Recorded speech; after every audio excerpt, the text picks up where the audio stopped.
ما ایرانی ها که هر هفته تجمع هفتگی با علیه جمهوری اسلامی و برای حمایت از جنبش انقلابی زن زندگی آزادی داریم. امروز میزبان اوکراینی ها هستیم اینجا به مناسبت سالگرد حمله و تجاوز روسیه به اوکراین و از اونجایی که دشمن مشترک هممون IRGC سپاه تروریستی پاسدارانه اینجا کنار هم اومدیم و با هم شعار میدیم علیهشون. Iranians who are living in the United States are against those things that are happening in their native country. They're against that the government of Iran decided to supply the weapons to Russia. With that weapons, they are killing my people.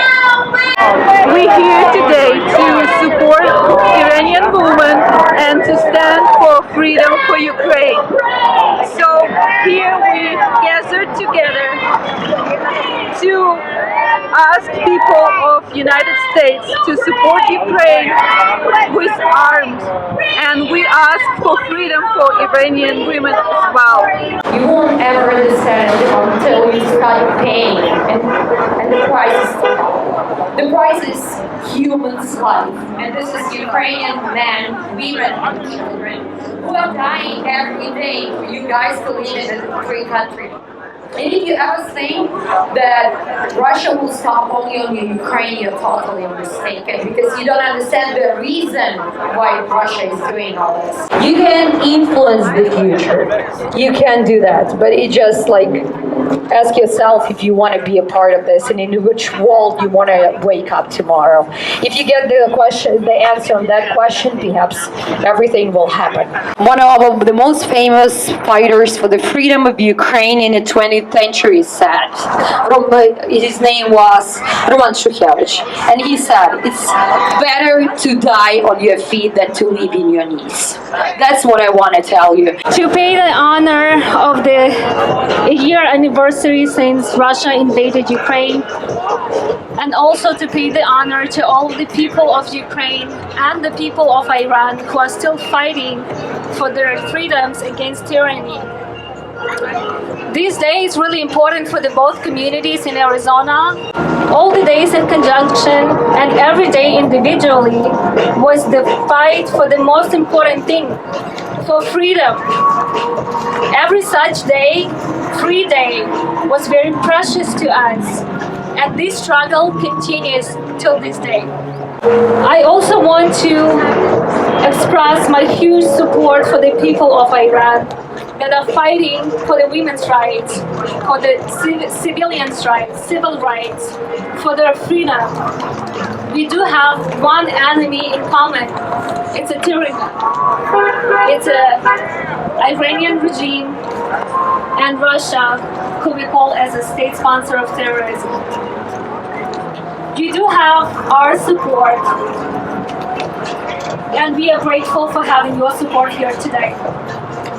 Слава Україні! Героям слава! Слава Україні! Героям слава! Today we are gathered to emphasize our opposition to the Islamic Republic of Iran and Moscow. Since 1979, fundamentalist mullahs have taken power and governed this savage regime by brutally suppressing any peaceful protesters, by arresting, torturing, and executing academic scholars, journalists, political advocates, and many other innocent individuals seeking for their fundamental rights and expression of voice. Such approach has become recognizable for 43 years. Since then, millions of Iranians have exiled from their country, accepting that living under brutal Islamic laws is impossible and leads to possibility of execution. We, the Iranian and Ukrainian people, have two common enemies. summoned by Khamenei and Vladimir Putin in Moscow, loading Iran and Ukraine. Therefore, we request that the US and worldwide governments to stop dealing with these dictatorial regimes by closing their embassies and summoning their ambassadors. Yes. The world must know that Iranians condemn cooperation between Putin and Tehran mullahs. Our wish is to have familial relationship with Ukraine after the collapse of the mullahs and wars end in Ukraine. We believe that if the global governments support Iranian protesters and oppositions, we can end this brutal Islamic regime together. Until justice, this flame within us will continue to be alive for the revolution of women, life, freedom. برای زن، زندگی، آزادی. Woman, life,